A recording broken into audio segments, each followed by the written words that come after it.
Good morning. How the devil are you doing this fine day? For some reason, our intro didn't play, so you've got me instead. And for that, I can only apologise. I do need to flag up a few things.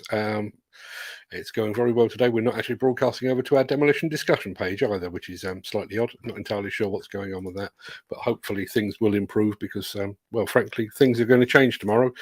So keep an eye out for that. So let me get on to exactly where I'm supposed to be with this morning's show. Good morning. How the devil are you doing this fine day? Me? Well, today you find me a little bit sad and quite a lot excited. Today marks the end of an era that has endured for 299 daily live shows. I say 299, all will become clear in just a second. When we rebranded to coincide with our 200th episode, we were still unsure just what the future held in store for this show. Would the audience we had built up during the pandemic stick with us once everyone went back to work? Could we ever convince enough people to actually tune in and watch to make this show truly viable, or horror of horrors, would I actually need to go and get a job? A lot has happened in the past 2 years, but rather than shrinking, our audience has actually grown. The equipment manufacturers have now, they were once skeptical, but they've now embraced this newfangled medium. And as members of our WhatsApp group will know, as of yesterday, just yesterday, I was approached by a traditional print publishing company asking me to advise them on how to do precisely the thing that I'm doing right now. All of that has been achieved with our familiar orange background, with our question of the day, and with our slightly shonky but oddly catchy theme tune. But today we say goodbye to all of that. Starting with our 500th episode tomorrow, all of that is going away, and plenty more is going away as well. I think, like many of you, I will be slightly sorry to see it go. The look and the feel has become like pulling on a favourite pair of jeans or some comfy slippers. But I also know that much of what we now think of as part of this show was actually created to be temporary, even disposable. We didn't know that this show would last, and so we went for a light-hearted, cartoony feel. Even though this show regularly puts the spotlight onto subjects that our rivals in the magazine world are afraid to touch. Now that we are sure that this show is here on a permanent basis, it's taken us 500 episodes to convince us, but we're now convinced it is going to be here for a permanent basis. It's time to change the look and the feel to reflect the permanence and hopefully the professionalism of the show. So starting tomorrow, it will. And I'm very, very excited to show it to you. So if you possibly can, please try and tune in tomorrow as we unveil our show's brand new look. Now, without further ado, and I'm hoping that this button works today, and without further ado, let me roll the intro, which is going away, post the question of the day, which is going away, and get this show on the road. And the show isn't.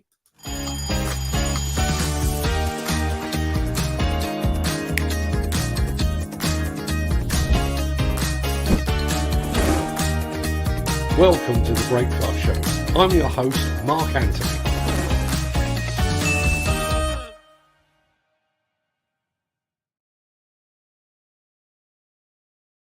Now, I normally save the chat for the end of the show, but I'm going to hop over there very quickly because we did have a bit of an unmitigated disaster this morning. Peter McKenna, our friend Sick Note, is in the house. Morning, Peter. Thank you for being here. Dan Cullen's here. Top of the morning to you, Dan. Al Grierson, he says, good morning, Mark. Good morning, gang, all the way from Luxembourg. Good morning, Mark. Good morning, gang, says Gary Muirhead, all the way from Bonnie, Scotland. Yeah, Peter McKenna. Wow, actually the first on the chat for a change. Yeah, she must have been up bright-eyed and bushy-tailed this morning. There's Ken Hatcher, who has got a mixed bag of weather, and my wife has literally just sent me a photograph of the weather forecast for Verona when I'm supposed to be there. And rather than strolling around in t-shirts and enjoying the sunshine, apparently we're going to get snow and ice, which is fun. There is Jim Turner. Morning, Jim. Thank you very much indeed for being here. And Al Grierson, I think you could be right. The old format of the show is on strike because it's about to be shut down. That could well be the case. I'm pressing the button and nothing was happening. Good morning, Mark, says Mick Norton. Morning, Mick. Thank you very much indeed for being here. I think it's the time. Got a lot to do with it. 10 break fast? Not too sure where we're headed with that. New beginnings bring new ideas. That is part of the plan. Yeah, that is. And I promise I will press the the go button in just a second. But when we created the last look of the show, or the one that you're watching now, even with my sort of cartoon image in it and stuff like that, it was done, and you can actually see it there, that old orange and yellow, which we're doing away with today. It was created because we really didn't know if this show was going to last. We didn't know if the manufacturers would support it. We didn't know if the audience would abandon us once everyone went back to work after the pandemic. Turns out we were wrong on both counts, and the show has gone from strength to strength. So we are upping our skills. The new microphone comes into play as of tomorrow. There'll be a new backdrop as of tomorrow. Everything's changing pretty much. Gaz Evans is in the house as well. And I tell you what, I'll do this as a double. Gaz Evans is in the house. Lou Carney is in the house, who says morning breakfasters. Thank you very much indeed, Lou. Lou obviously is the global face of the Plantworks exhibition, and Gaz Evans will be at the Plantworks exhibition. So if you've not already done so, be sure to go pre-register. I will put a link in the chat in just a second so that you can do that. And we'd love to see you there. Stephen Guthrie's just joined us as well. Morning, all stuck in traffic on way home. Great, not moved in 20 minutes. Well, put your feet up and enjoy. Mark Whiting's here as well, saying morning all. My mate Mr. Brock is in the house as well. Jeff Pinion. I normally do this at the end of the show. It feels uncomfortable doing this. Morning all. Fine. Wonderful day, says Rob Thompson. There you are. Glenn Johnston, sorry. Morning all. And Peter McKenna. I know I'm not able to be with you live daily, but what a show. Glad Dan introduced it to me. And I am glad too. Now, yes, we've done the intro bit, haven't we? Let's get on with the actual show. It is Thursday, the 20th of April. Welcome to the last episode of this look of the Breakfast Show. I am your host, Mark Anthony. In today's show, where are we? In today's show, XCMG unleashes an autonomous mining truck. We're going back to the future with Volvo. Caterpillar harnesses technology for object detection. Plus, we're on track with Topcon, and we're going to get to all of that in just a second. But first, for the final time, let's see who among the rich and the shameless will be celebrating a birthday on this day of days. Happy birthday! I think it's probably best if I gloss over the fact that today is the birthday of a certain Adolf Hitler. Instead, it's many happy returns to George Takei, better known as Mr. Sulu from the original Star Trek TV series, and to actress Jessica Lange. Happy birthday also to Rodney from Only Fools and Horses, that's actor Nicholas Lyndhurst, Andy Serkis, actor, and to the gorgeous Carmen Electra. Many happy returns to them, one and all. And that's it. We're never doing the celebrity birthdays again. Probably. Now, before we get started, here's a very quick reminder of our question of the day. And I'm saying it's a reminder. I'm not entirely sure I posted it in the first place. But here is our reminder of the question of the day.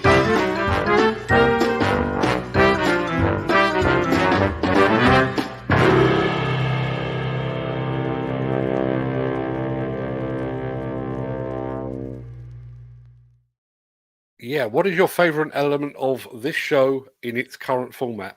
And I'm really, really hoping that you don't mention anything that's going away, because that will leave me looking very, very silly indeed. We will get to your answers at the very end of today's show. Now, this.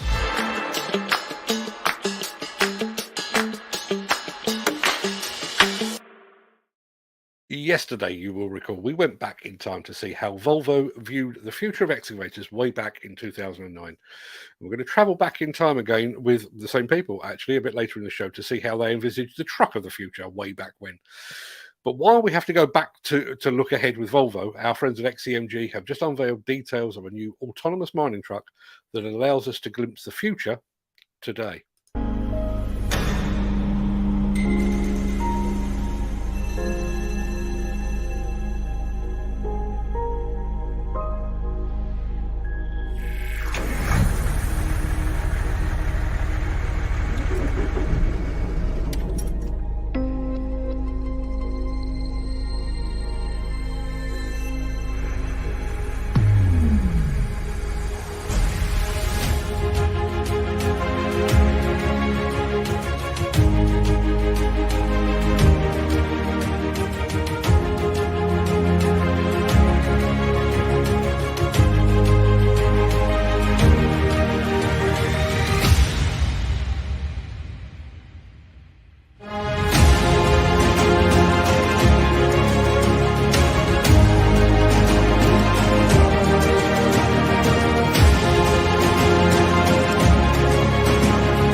Yeah, might look futuristic, but there's nothing on that truck that doesn't already exist. The future might be closer than we think. Now, we've had lots of comments in on our question of the day, which is, which elements of this show do you like the most? And Ken Hatcher, well done, Ken. I've already mentioned the fact that the celebrity birthdays are going away. What bit does he like the most? The birthdays. Well done. Good question, Gary. Has Reg been given his P45 yet? Reg is being transferred. You heard it here first. We are selling Reg to our construction equipment news show, which takes place on a Friday afternoon, and it will take place this Friday afternoon as well. He will not be a regular because battery life is a bit of an issue with our friend Reg, but he's going over there. I think he's more appropriate for that, and I think, again, going back to trying to upscale the professionalism of this show, Reg belongs over there. Al Grierson says, question of the day, the different videos and the chat. Yep, absolutely. Gary Buitt says, simply everything. Very kind indeed. Just the fact that it's so interactive with us, the audience, and we're looking to upscale that as well. I did mention yesterday the fact that we can invite you guys onto the show, which I don't do anywhere near regularly enough. So I'm working on something in the background that would allow that to happen a lot more straightforward, if you know what I mean. So all you need to do is press a button and you can actually pop onto the show yourselves. The after show, as it gives listeners the chance to give their views. Yep, that's my favorite bit too, and that is most certainly not going away. Dan Cullen says, going to miss the orange background, but as the saying goes, onwards and upwards, and as always, a great show. Reg apparently fell in the bath and fused himself. No, Reg is fit and well, but he's tucked away in a cupboard at the moment. From the trails that have been done in Australia with the automatic trucks, they seem to be up to scratch. Yeah, absolutely. Well, I think we've mentioned it before. Caterpillar has now moved more than 4 billion tons of material using autonomous trucks without any issues. So why would XCMG not be the similar approach? Luke Carney says, I love the chat and all the fabulous comments and promos for Plantworks. It's like the Archers construction style.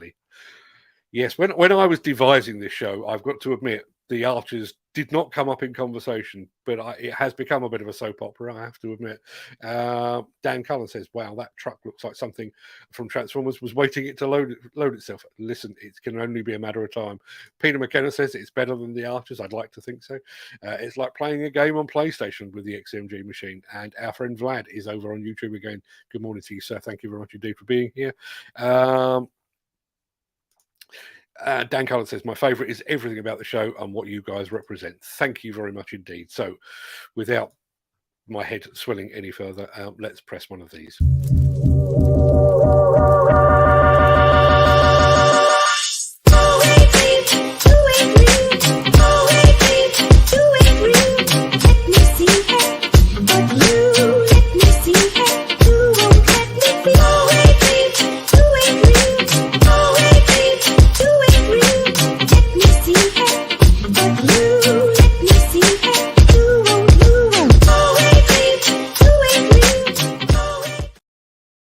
We all want smooth roads, don't we? Free from unnecessary rises and falls, free from defects and potholes. We want our cars to travel on those roads as smoothly as possible. But shall I tell you who appreciates smooth roads even more than us? Motor racing drivers, which is why a racing driver and Topcon collaboration makes perfect sense. James Rowe, professional racing driver for Andretti Autosport in the number 29 Topcon Indy Next car.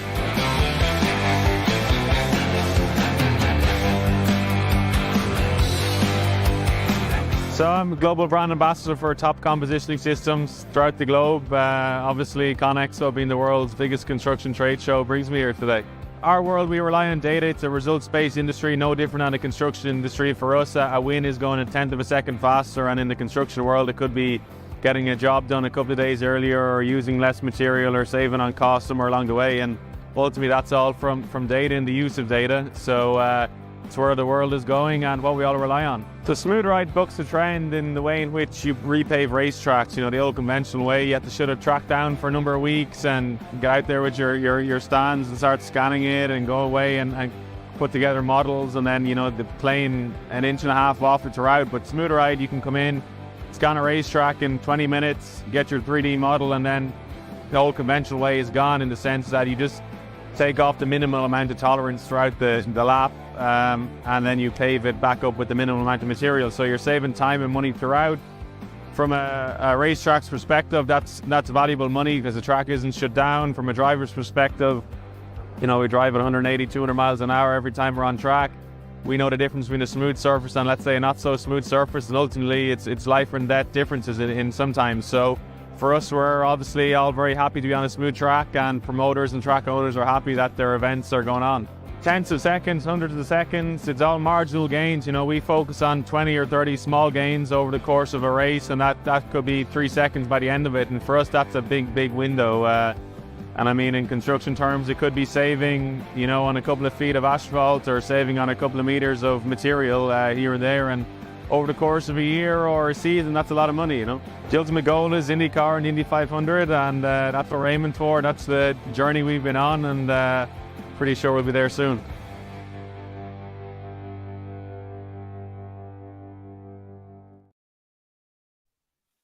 Yeah, one of the things that I found really interesting about that interview was just how much James Rowe actually knows about the Topcon product range. In the age of the online influencer, most are required just to turn up and look sexy or cool. Speaking of which, Steve Williamson has just popped into the chat. So hats off to Topcon and to James Rowe for actually taking their collaboration beyond the track. I am going to hop over to the chat because there's a couple of very nice comments over there. The question of the day is, what's your favourite part of the show? And I do particularly like one that I've got here. Peter McKenna says, that spectacled baldy guy. I think he means me. Nigel Williams is in the house. Morning, Nigel. Haven't seen you for a little while. Thank you very much indeed for being here. Gary Muirhead says, feels quite a sad show today, saying goodbye to a lot of stuff. It does. And, you know, funnily enough, I won't bore you with the details, but I have all of my buttons and stuff. I haven't actually been able to delete it yet, and I may actually hold it in reserve just in case we launch the new look show tomorrow and everyone goes, oh no, that's horrible, you better go back to the old one. I don't think we will, but yeah, you never know. Is anyone coming to the Welsh construction show next week? Ken, I won't be, unfortunately. I've got an absolute stack of stuff to get through between now and going to Verona, but if anybody else would like to know more, you can find out more from Ken, I would imagine, who also goes on to say it's been a good show through COVID and the last 3 years. Thank you very much indeed. And there is our friend Steve Williamson. Let's have a look. To fix the UK's potholed roads, it is expected to cost, what, 14 million? Surely 14 billion, isn't it? There's enough tech out there to produce road materials that withstand most that's thrown at it. But Hansons were told a few years back that it would put people out of business. Interesting stuff. And another great driver overtaking on the A9 hits a car coming the other way. What a mess. Oh dear, out on the roads. It's getting as bad as the M6, somebody says. Yes, Peter McKenna. Question of the day. See new tech already here and in the near future. Also seeing myself in some of the videos. He said modestly. Thank you very much indeed for that, Steve. And welcome aboard. Where in Wales is it, Peter Ferguson? Where in Wales is the Welsh Construction Show? Yes, please, if anybody would like to share that information in the chat, please let us know. Now, let me roll one of these.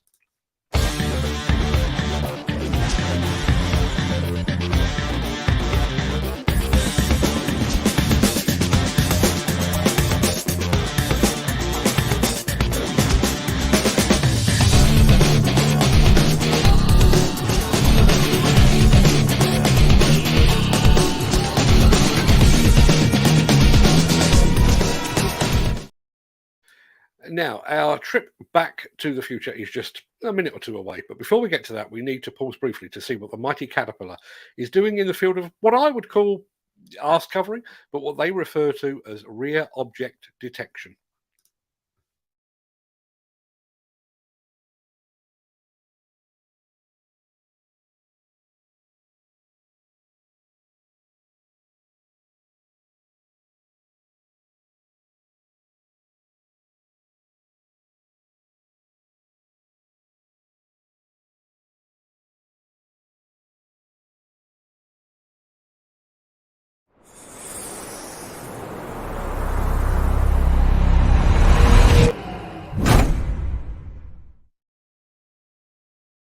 It looks like the change of this show can't come a moment too soon because for some reason the sound vanished on most of that video. I've no idea why. You'd think I would know why after all this time. There is Lucani saying 3 years. Wow, yeah, March. I can't remember the date. about March the 28th, I think, 2020 was our first show, and here we are. I remember the first show, 10 a.m., sitting in my PJs with a gin. Ah, yes, COVID, heady times. Heady times for the alcoholics amongst us. Peter McKenna says that the Welsh construction show is in Cardiff. I think somebody else says exactly the same. Nigel Williams says, what have I missed? The end of the Breakfast show? No, the change of the Breakfast show, which begins tomorrow. Wild times in plant hire. That is certainly the case. Welsh Construction Show, Cardiff City Stadium, April the 26th, 2023, 9 a.m. to 2 p.m. I hate to be a pedant here, but bearing in mind the current parlour state of the Welsh Construction Show, could they not hold that in sort of a telephone box and have it over and done with in about 20 minutes? Just saying. There we are, Ken Hatcher. It is at the Cardiff City Stadium, which is a good place to go anyway. Could have simply overlaid the parking chevrons onto the live view like many car reversing cameras already do. Indeed, I've just thought that I've went through 2 iPhones and 3 iPhone holders within the 499 shows, and I think about this: we've gone through 3 US presidents, and let me think.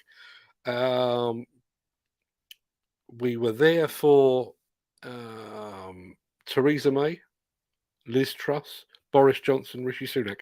We've outlasted at least 3 prime ministers. Rishi Sunak, if he were to step down today, and frankly, would anyone be that bothered? We would outlive 4 prime ministers as well. Yes, this show was built to last, unlike politicians of today. Now, let's have one of these. Since the finance bill came into effect in April, the construction industry has seen a surge of fuel thefts. The rising cost of living has placed an additional risk of theft by employees and contractors, as well as opportunistic thieves. By using diesel dye and placing warnings of its use, you are sending a clear message that this is your fuel.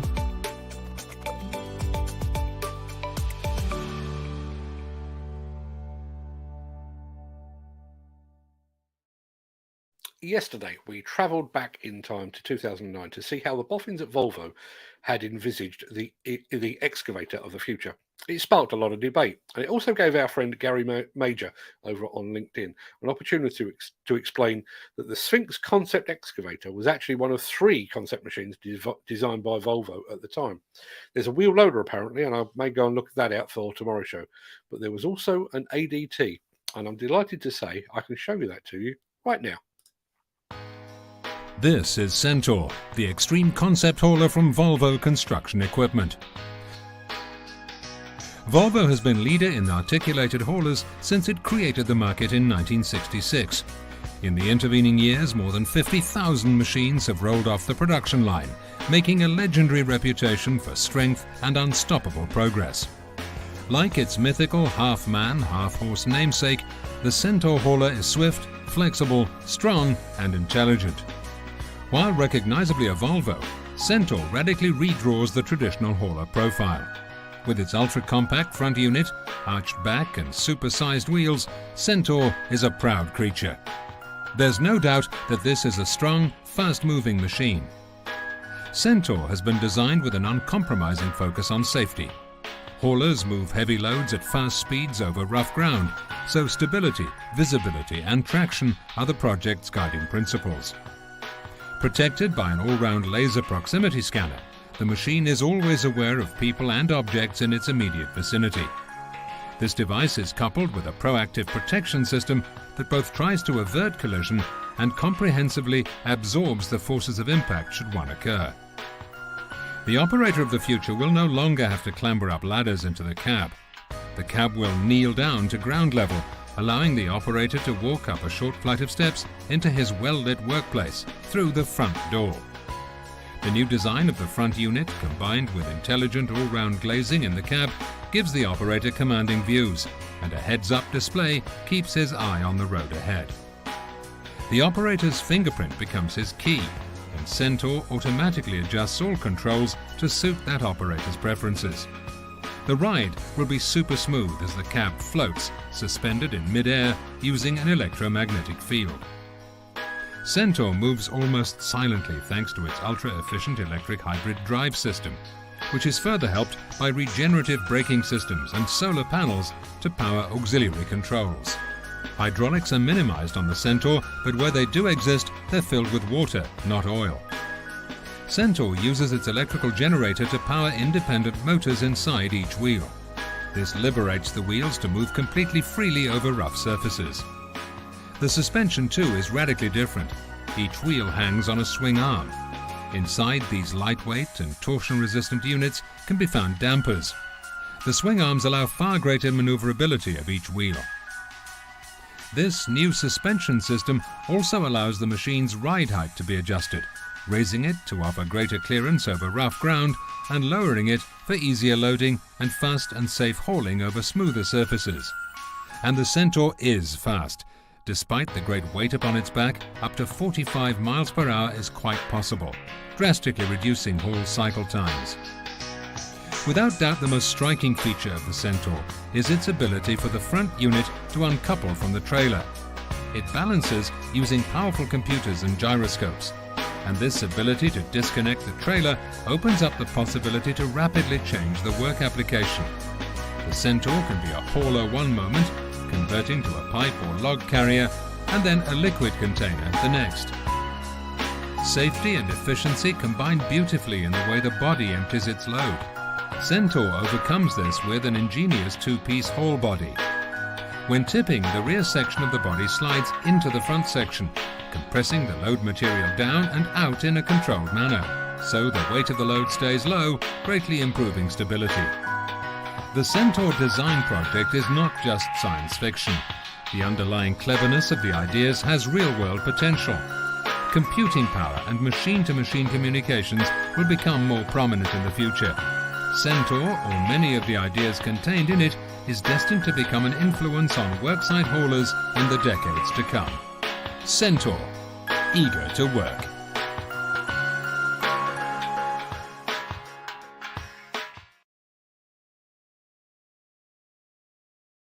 So, how close did they get with their predictions of the future? I think they got remarkably close indeed, actually. Sorry, screen just started flashing. We can have a chat about it after the show, but a couple of bits and pieces there. Hydraulics for using water. Why not? Why not? Certainly biodegradable. Was that a good idea? The bit that really caught my eye was the cab coming off. A two-wheel cab balanced itself, and I realised that was only an animation.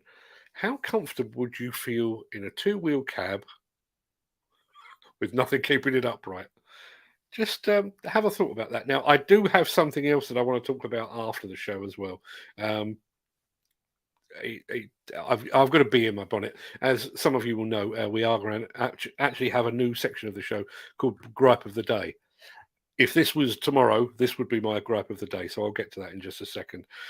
But here for the final time is our young lady reminding you to hit the like button and do all the things. Here she comes. Sorry to interrupt the guy with the funny glasses, but if you're enjoying this video, please hit the like button as it helps our channel. Or, better still, share this video with a friend or a colleague. Thank you. Right, back to Beardy. It's been nice knowing you, madam, but your time is now up. You are never going to be on the show again. I don't know if anybody's going to miss her, but she's going away. That pretty much wraps up the main part of this morning's show. It also wraps up the current look of this show as well. Starting tomorrow, everything changes. Well, I'm sticking with the hat and the glasses. I still won't know what buttons to press. I'll still appear strangely befuddled for a man who's done this 500 times. But starting tomorrow, everything changes. I'm going to roll the outro in just a second before leaping gazelle-like, and I'm not going to be doing that either anymore, into the chat to see what you're all saying today. If you can't stick around for that, then please stay safe. Look after yourself, your family, your friends, and your colleagues. But if you do have the time and the inclination, I'll see you on the other side of this for the Craic to talk about fatal accidents and the responsibilities of the directors, because I'm a little bit cheesed off this morning. Until then, there's this.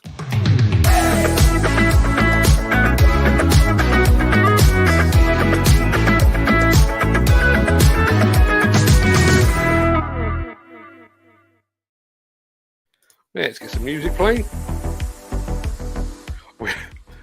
because of the cock up at the beginning of the show, I've probably done most of the chat, but we'll do it anyway. But I do want to throw this one up on the screen for now. This is a headline from our friends over at the Construction Inquirer, which says a worker was hit by an insulation panel. 2 contractors have been sentenced after a worker was hospitalised for nearly 2 weeks after being struck by a 124 kilogram panel. Goes on to say all the things that happened. But here's the thing, right? When I can find it. One of the contractors involved in this is Tolant Construction, who, as many of you will know, went into administration earlier this year. They pleaded guilty to the safety breaches and were fined £1,000. £1,000. And they were ordered to pay £8,468.50 in costs at Newcastle Council. According to the recorder, James Wood KC, the company would have received a £1 million fine if it had still been trading. Should that be a get out of jail card? Obviously, they are a limited company. I know how limited company law works. But in that instance, are the directors not, if not legally, are they not morally, ethically responsible?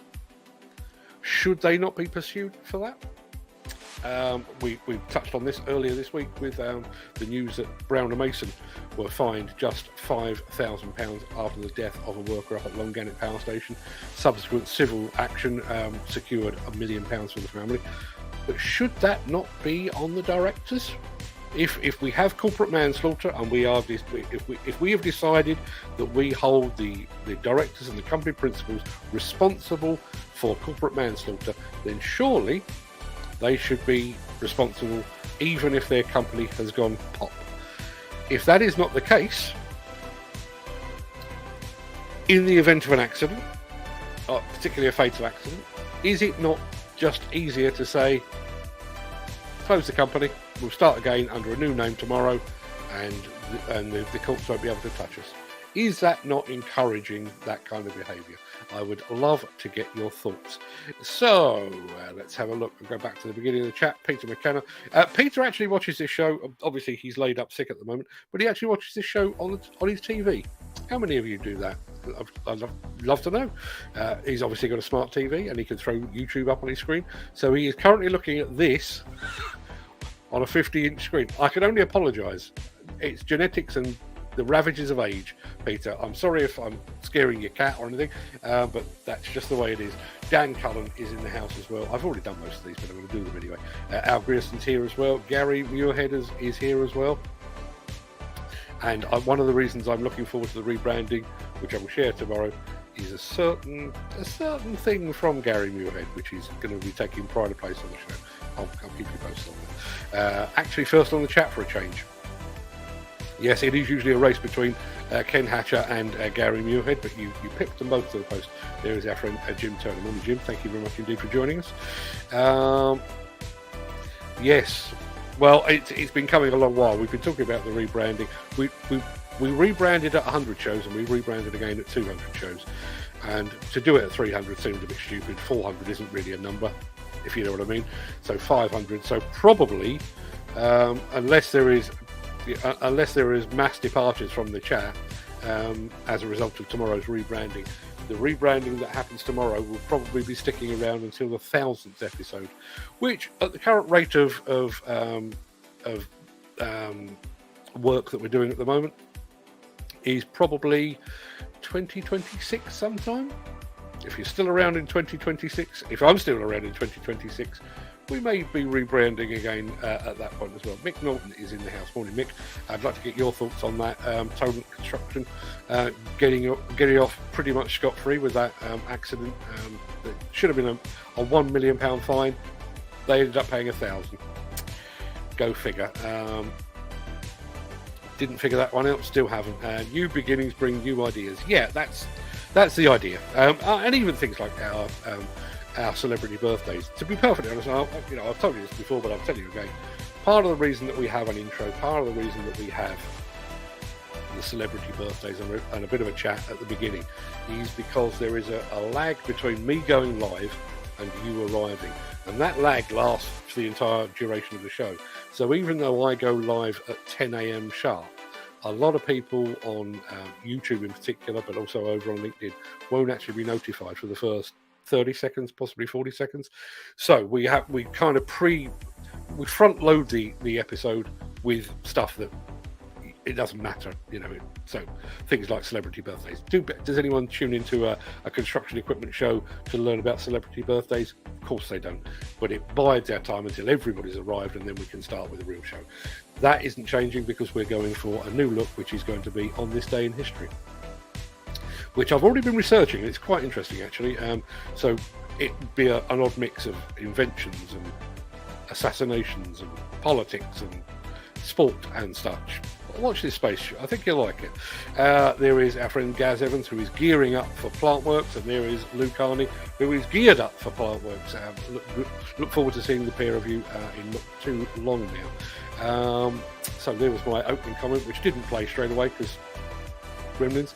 And so another chapter draws to a close for the Breakfast Show. Get ready for some exciting changes starting tomorrow on our 500th episode. Looking forward to showing it to you. Mark Whiting's here, Jeff Pinion's here, Rob Thompson is here, and Glenn Johnston is here as well.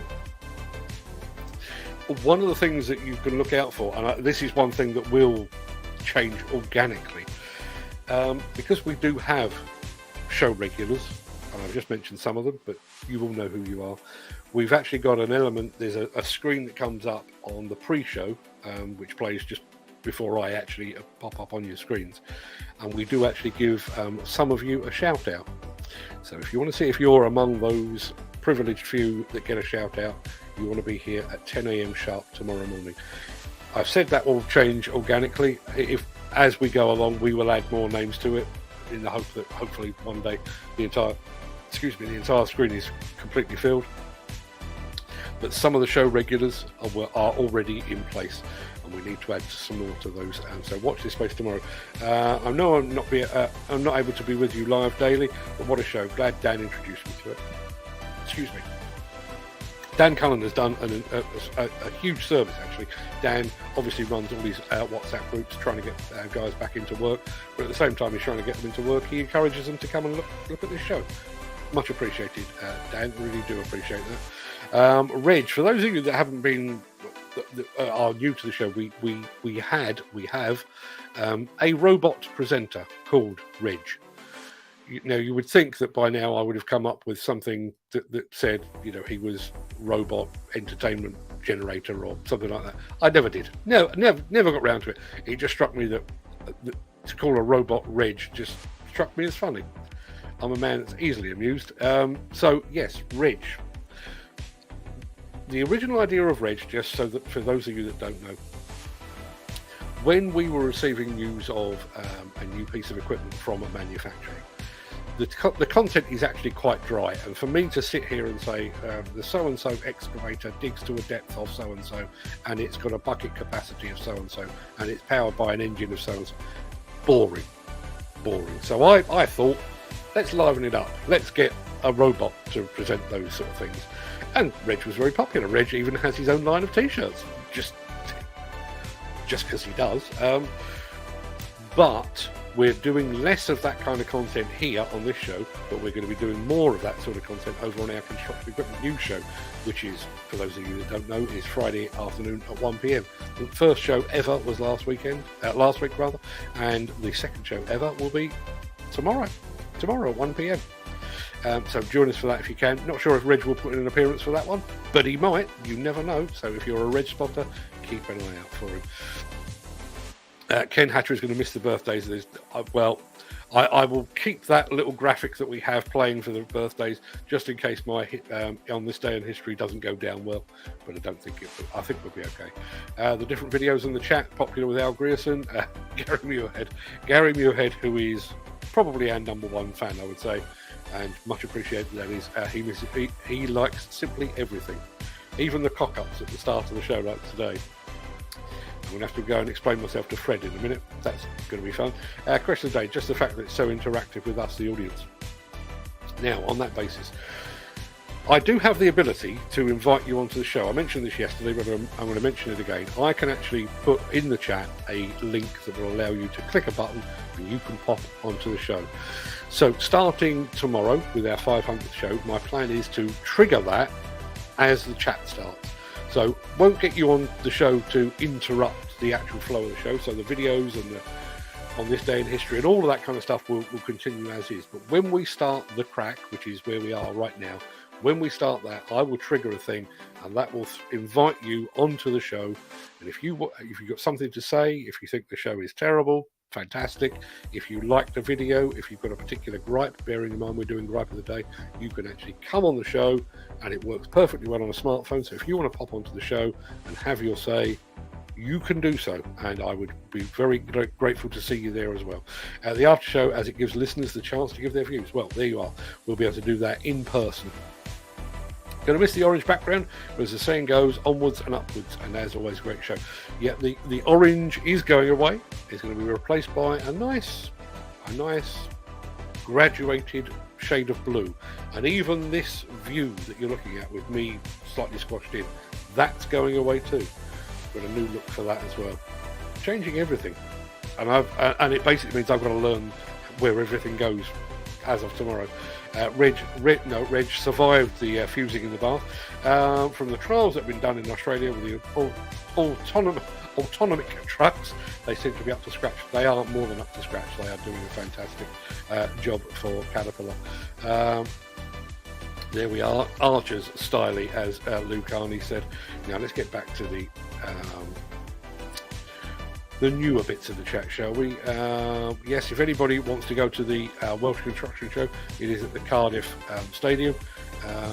As somebody has said here somewhere, there you are, Ken Hatcher said the Cardiff City Stadium. Peter McKenna said exactly the same thing. Let's have a look. Dan Cullen says, who is going to Cardiff? I might try to get over. Who is going? I would like to think that Ken Hatcher, our resident Welshman, will be going. Is Ed Butler going? He's not in the chat at the moment, but I'd like to think that he will be. Is that on Saturday or midweek, the Wales show? I think it's midweek. It's tomorrow. It is tomorrow. And I've said that the Welsh construction industry is not faring particularly well, and Ken Hatcher is apparently in agreement, because he says, come on, we've got a wheelbarrow and a shovel at the show. Should be a good day. Well done, Ken, like that. Peter McKenna, surely when driving plants the same as driving trucks. I coached for 25 years, driving up to 100-foot long trucks with no reversing camera. It's spatial awareness. And also the main reason for the tech is because so many people have been killed by reversing plant. Surely keeping people out of the work area is the ultimate answer. And I totally agree. Listen, I lap up tech. I love tech. I love anything that's going to make anybody more productive, more profitable, and ultimately safer as well. But with a bit of foresight, things like that Caterpillar object detection on the reversing of the machines there, utterly unnecessary. Just keep machines in one place, people in another. Simple as that. Easy fix. Low cost, no maintenance, job done. Let's have a look. Rob Thompson says that's a smart dump truck. Now that would have been the Volvo one, because that came later in the show. Yes, it certainly was. Wow, that's the future. Well, it was the future in 2009. Apparently it's still the future now, because, well, I say that. Think about what Volvo have done in the meantime. Yes, they don't have the demountable cab, as far as I know, although the Volvo headquarters at Eskilstuna has quite a big skunk works that they don't allow people anywhere near, so that may well exist. But think about what they have done in the past 3 or 4 years. We now have autonomous trucks.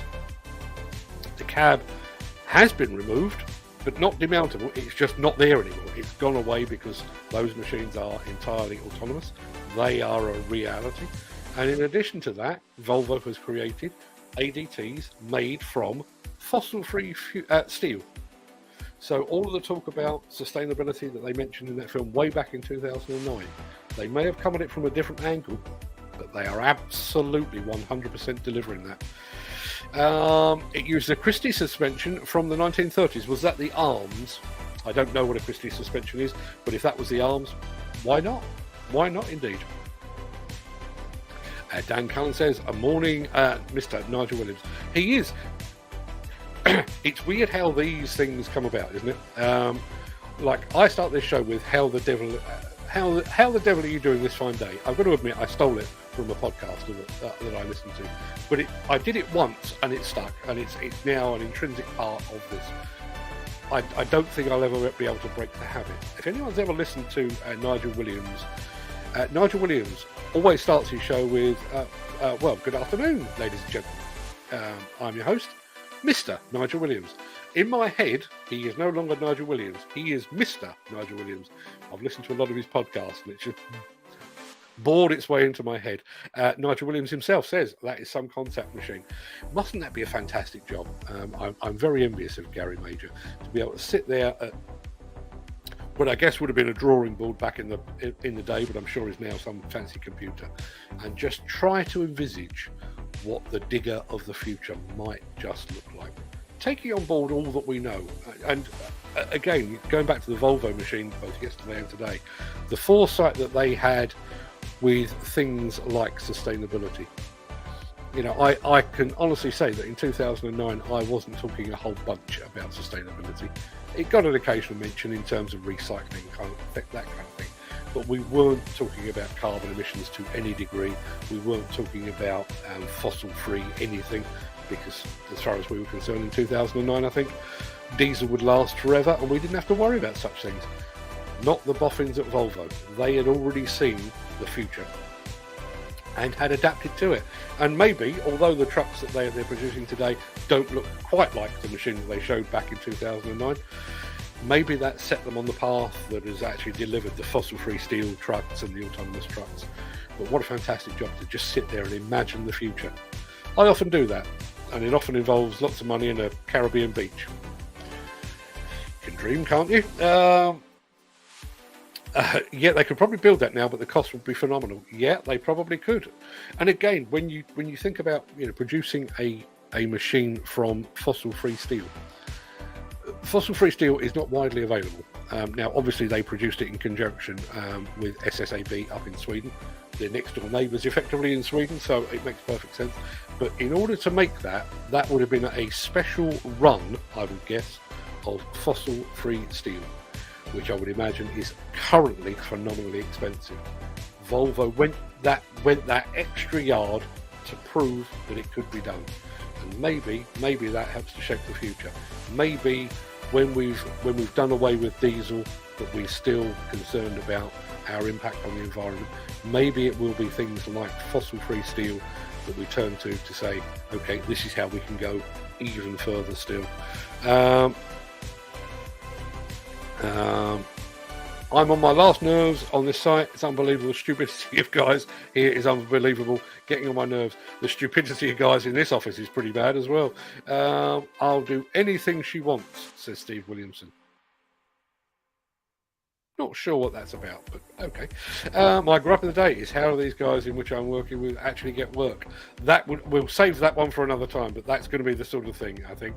Dan Cullen says, directors, what's the 9 months working for this company? I've not once seen them. Even mentioned issues, but to which got no reply. God forbid what these guys are behaving. I'm surprised no accidents here yet. Going back to what I was saying about Brown and Mason yesterday, what I was saying about Total Construction just a few moments ago, think about that. The directors of the company haven't set foot on the site. I don't know if that was the case at Longannet. I don't know if that was the case with the guy that was hit with the insulation panel. But surely directors have that degree of responsibility. Looking forward to the rebrand tomorrow. I'd love to advertise my group, so you Mark, if you're up for a chat about it. I'm up for a chat with anybody about anything, to be perfectly honest with you. All I would say, Dan, is in the nicest possible way, it will cost you quite a bit of money, which, bearing in mind you're trying to find work for people. And as it stands at the moment, we don't actually have room for another advertiser. For those of you that have been here for any length of time, you will know that it's me advert, me, advert, me, advert. I have only got so much content that I can deliver in a day. So to insert another advertising slot, that means I'm going to have to find even more content. I reckon I'm almost at capacity, but hey, listen, I'm more than happy to have the chat. Can't believe I'll miss the rebranded show live. I'll try to catch up an hour later though. My apologies for that, Al. Maybe by that time I'll have figured out how all the knobs work. You'd have thought I'd have figured that out this morning, but apparently not. Nigel Williams, I wish I was always able to be here. I often miss the show whilst on the site inductions and orientations, or because I've got spanners in my hands fixing something. Priorities, Nigel, Mr. Nigel Williams, priorities, that's the important thing. Never mind celebrities' birthdays. What about viewers' birthday mentions? We have done those in the past. If everybody would care to let me know their birthdays, and maybe, listen, it's going to take some management at my end, but I have the ability. I can log all of your birthdays into my Google Calendar, and I can set reminders. And rather than, or as well as, when your birthday rolls around, rather than occasionally winning something in a prize draw, maybe I hold back some of the merch that we have kicking about this place, and I send you a birthday gift. In order for that to work, you are going to have to let me have your birthday dates. Feel free to do that. I wouldn't suggest doing it in the chat, although you're free to do that, but you all know where to find me. demolitionnews.com, go to the contact page, there's my email address there. You can do that. You can drop me a line on Facebook, drop me a line on Instagram, drop me a line on LinkedIn. You know all the places where I hang out. Do that, I'll add you to the list, and henceforth after the 500th show, if you've got a birthday come up, I will raid the cupboard and try and find something to send you. Our friend, who is a recent winner, Craic Williams over at CSW Groundworks, is here. Morning, Craig. Has your prize arrived? Yes, it has. Sorry. Yes, Craig actually sent me pictures of him sporting his Plantworks hat just yesterday. So glad that arrived. Glad the postman hadn't let me down. Cat just robbed the Ogden reversing systems radar, says Nigel Williams. I love this. Love the safety shield. AI humanoid recognition systems. Digital thumbs up. Brilliant on Diggers. I'm sure the folks at Safety Shield will be very, very pleased to hear that. Now, Wolf Welder 69, watching from America. Not sure that. Make this my usual. Fantastic. Well, so I don't know if you've ever been here before. I certainly don't remember seeing you. When we have somebody new come along, and this isn't changing, you get some welcome confetti. So Wolf Welder 69 over in America, wherever it is in America that you are, there is your welcome confetti. Thank you very much indeed for joining us. It must be quite early where you are, I would have thought, but thank you very much indeed for being here. Let us know where in the world. I know you're in America, but whereabouts exactly are you? Is Lugon going to Plantworks? Lucani, is Lugon going to Plantworks? I believe they are, but I don't know. I see there's going to be a fantastic lineup going to Plantworks this year. Yourself, Peter, Nick, Digger Girl, etc., etc., etc. Yeah, I'm not sure if Lou is still around, but yeah, there is going to be a big bunch of influencers there. I think Ben, the operator, is going to be there. Fairly sure Ollie Guns is going to be there. Lord Muck, Kurt Mills is going to be there as well. Obviously, I'm going to be there. Peter Haddock's going to be there. Nick Drew is going to be there. And it seems a strange thing to say, given that he's my son, but the daddy of them all, the one with the biggest audience, my son Fred. I say he's got the biggest audience. That's not true. Chris McGuinness over at All Smurf Movers has got a bigger audience, and he's going to be there as well. So the top two producers of content for the construction equipment world will be present and correct at Plantworks in roughly 50 days, or just over, I would have thought. Typo, gosh, I can't type or speak this morning. Wolf Welder 69, you are in the right place. I can't type or speak any morning. The fact that you've done it once puts you ahead of me, but good morning. Gavin Elson's in the house as well, our friendly neighbourhood trainer of all the fine operators of the future. Morning, Gavin. Looking forward to the intro tomorrow. Craig Williams, thank you. I'm looking forward to showing it to you. Has anyone ever wondered what impact batteries have on the environment? As for cars, and lorries and electric machines? Yes, I've wondered that a lot. Obviously, we mentioned this earlier. Let me just cover this very quickly. In answer to the earlier question, yes, Lugon is going to be there. We mentioned this in relation to car parks. Car park collapses potentially, the weight of batteries. One of the things that I was discussing with an old friend of mine yesterday was actually putting charging stations into existing car parks, and the fact that they would probably need to be limited to either the ground floor or the basement, the ground floor, and possibly the first floor, because up above that you would need to effectively strengthen the car park. And is anyone going to do that? I don't believe they are. But yeah, there is going to be a major impact. It hasn't really been picked up by the news, but I understand that one of the key objections to the smart motorway scheme stemmed from the rise of electric cars. If you're driving a petrol or diesel car, you can kind of make yourself safe. Even though there's not a hard shoulder on a smart motorway, you can make yourself safe. With an electric car, you run out of power, that thing stops right where you are, and there's nowhere to go. So I think that's been an indicator. So yes, there is. I actually produced a very short video called "Is Electric the Future?" Go over to our YouTube channel, you can have a look at it, which mentions all of those things. Plus, how long will the batteries last? Are we getting genuine figures from the manufacturers? If they're saying it will work for 8 hours, do they mean it will work for 8 hours, or does it mean they will work for 4 hours, allowing for the fact that there's a lot of idling time that they don't have to worry about? There's an awful lot of questions that haven't been answered as yet. And is the impact more or less than fuel or hydrogen? The impact will be more with electricity, I would say. And it's weird, the things that stick in your head. I interviewed Tim Bernhope of JCB when they showed off their hydrogen fueled machines a few months back, and one of the things that he said, which is obvious when you think about it, but I hadn't considered. You in your car, Dan and everybody else, you in your car, you will go somewhere to fuel your car. You'll drive to a petrol forecourt. If you're in a works van, maybe you'll go to the diesel bowser at your works headquarters or whatever it might be. You go with your vehicle to the fuel. In construction, the fuel comes to you. An electric doesn't do that. With an electric machine, you basically change your mindset to how you'll be in a car. You have got to allow enough power to get your electric excavator, for example, back to a charging point. So you are taking your machine to a charging point. Hydrogen doesn't do that, as JCB have showed off. JCB have got a mobile hydrogen fuel bowser, and you take the fuel to the machine. I think that changes the game.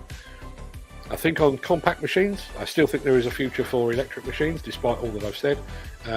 I do have a question mark. Obviously, we've now seen that Volvo have a 20-ton electric excavator. Is that a production machine, or was that Volvo just proving that they could do it?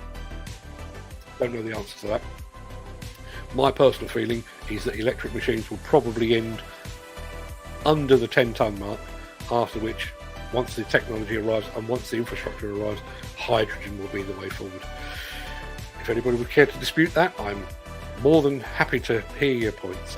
Dan Cullen says, my birthday is on the Xmas break, so mine be no good.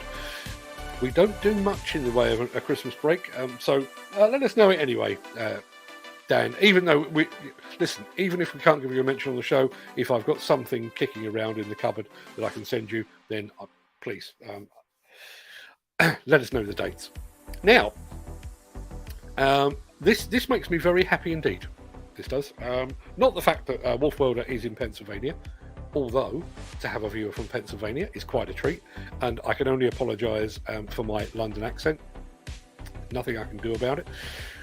But it's what he says next that has really made my day, actually. I found you from YouTube Shorts. For those of you that are not in the YouTube world, and hell, why would you be? YouTube Shorts are vertical format, so that way up. Vertical format, short form video, and what we've embraced it, because sometimes you don't need an hour to get across a message. Sometimes 30 seconds is enough.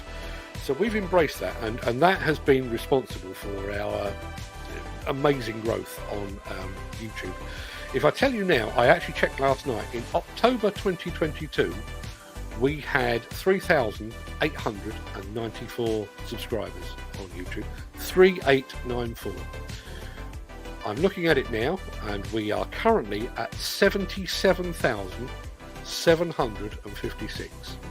I can't even do the maths. I mean, we've basically added 73,000 followers or subscribers on YouTube, and a lot of that has been drawn from shorts. One thing I was hoping, and I couldn't prove it, one of the things I was hoping is that we would attract more people with the short form content, the shorts, and that they might actually stick around and pop over to here. Our friend Wolf Welder in Pennsylvania has just proved that at least one person has done that. You've made my day. All of the effort that we put into our YouTube shorts proves to be worthwhile. Thank you very much indeed for that. Yeah, what happens to the end of life batteries? What happens to the end of life batteries? What happens to the machines? What is their actual value? Do they have a resale value? If my understanding is that the battery will last the life of the machine, but what is the life of the machine? Are we saying the life of the machine because we can replace the batteries, or are we saying the life of the machine until the battery has deteriorated to the point where we can't use it anymore?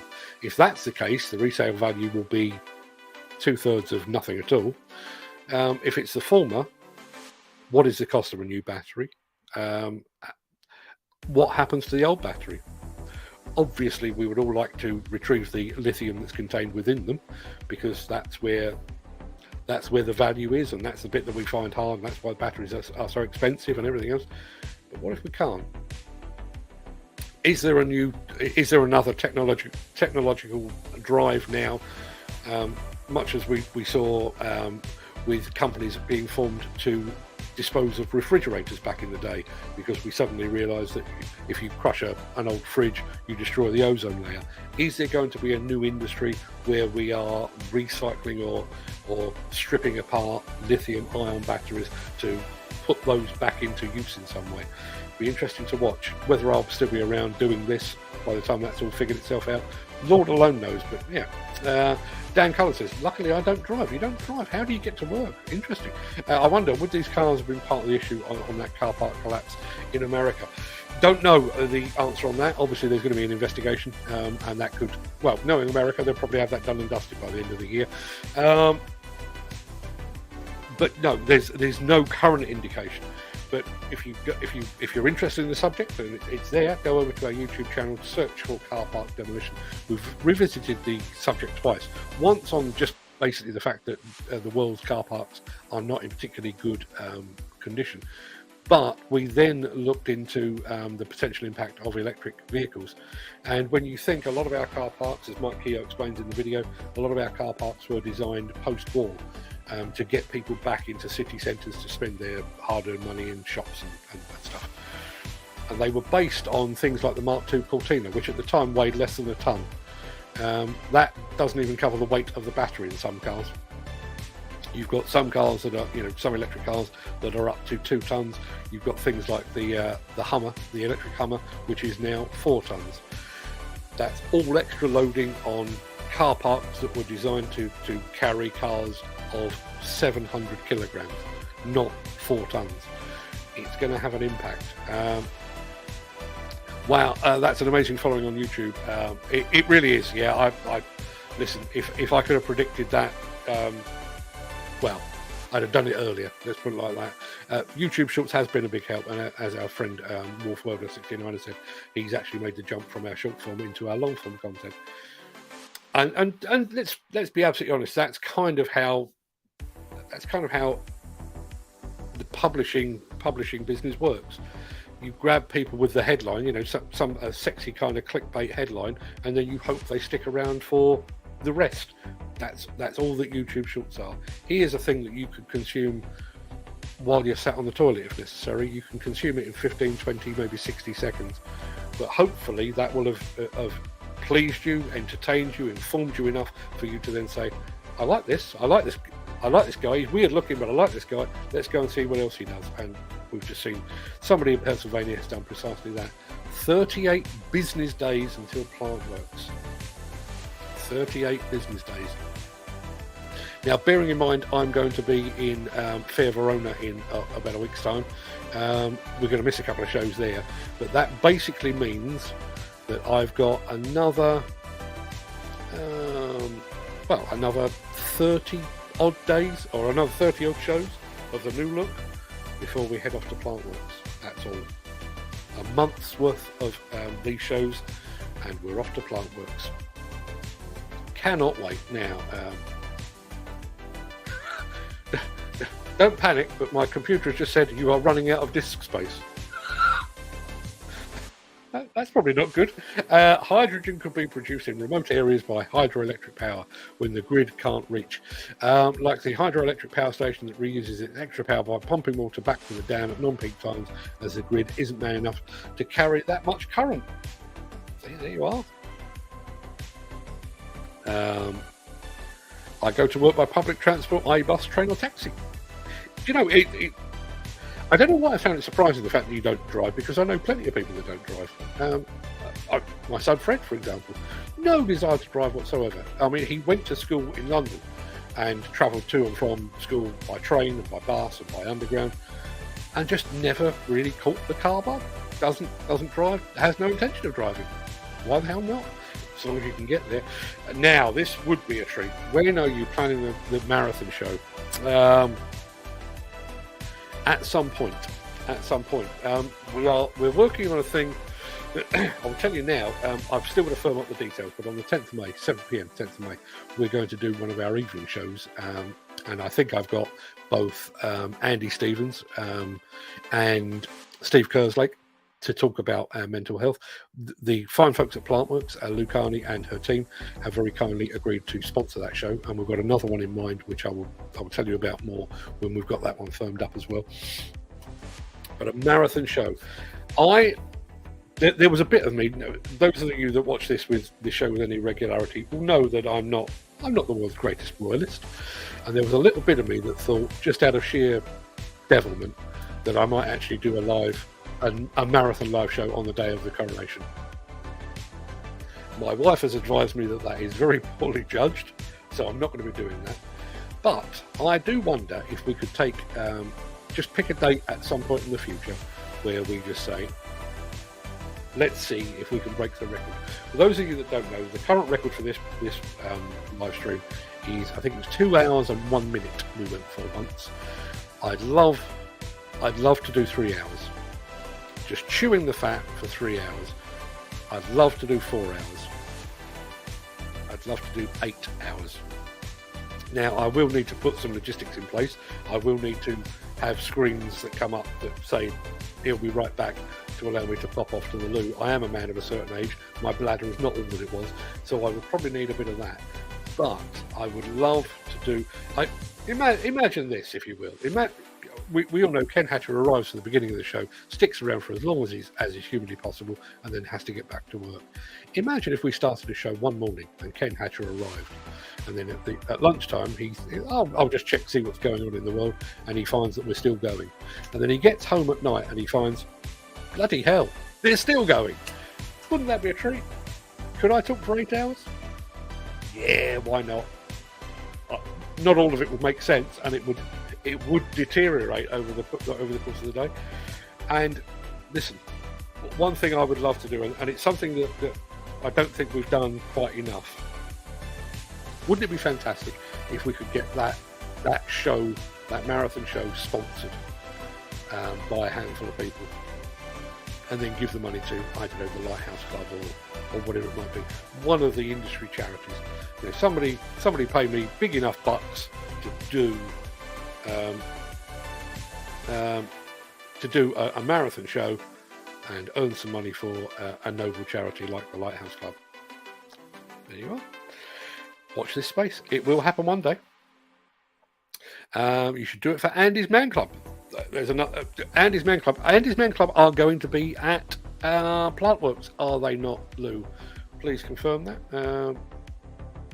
Your listeners could donate. Yeah, they could. But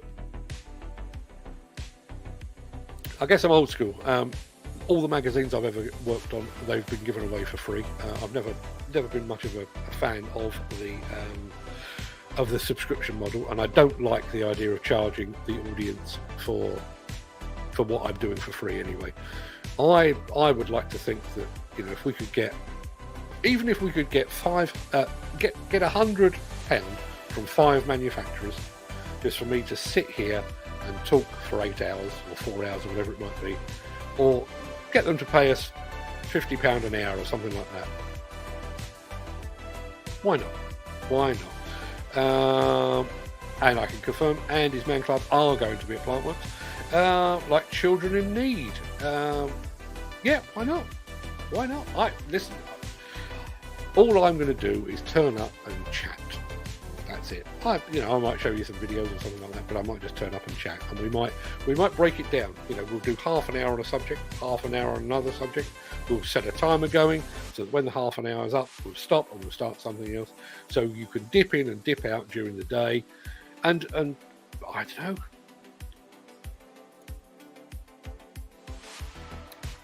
There you are. €50 or 50 quid, is that? Yeah, 50 quid for that, for an hour. Dan, it's very kind. Thank you. Looks like I'm going to have to do this now, doesn't it? Let's pick a date. Not right now, but let's pick a date. Because it's going to need a bit of planning and everything else. Because what I don't want to do, I don't want to do a show. I realise a lot of you guys actually tune in and watch during your break. I don't want to do it and for you to then have to go off. So I'm sat here talking to myself, because there'd be no point in doing that. Luke Harney has just matched the £50 as well. Craig Williams,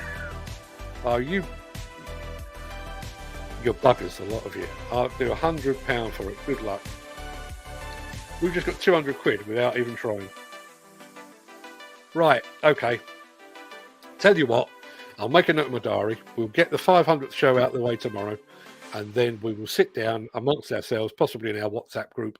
We'll have a chat. We'll figure out a date, and we will go balls to the wall. We're going to do hours of this, even if some of you have to pop off and what have you. I'd love to do it on a bank holiday, but I realise that bank holidays are for you and your families and everything else, so that doesn't work. I could do it on a Sunday, again, time for the family. So let's try and figure out a sensible date that we can do that. Yeah, I feel like I've just walked myself into a bit of a trap there. And Gary Muirhead, I'm looking at you because I think you're the person to blame for that.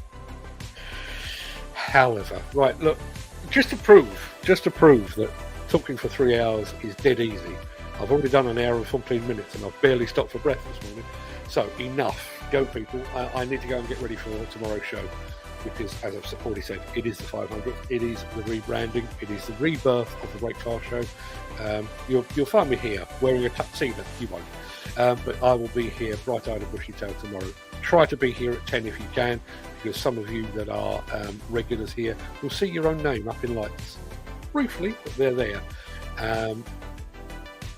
Yeah, look out for that. And also look out for our On This Day in History section, because a certain member of our audience gets a mention in that as well. Not saying anything more. Gary Muirhead, us lot of your issues. Not sure what that means. But people, please go and have a fantastic day. And please, if you possibly can, join us tomorrow. I would like to kick off our 500th show with a packed house if we possibly can. Until then, everybody, have a fantastic day. Thanks for all your input.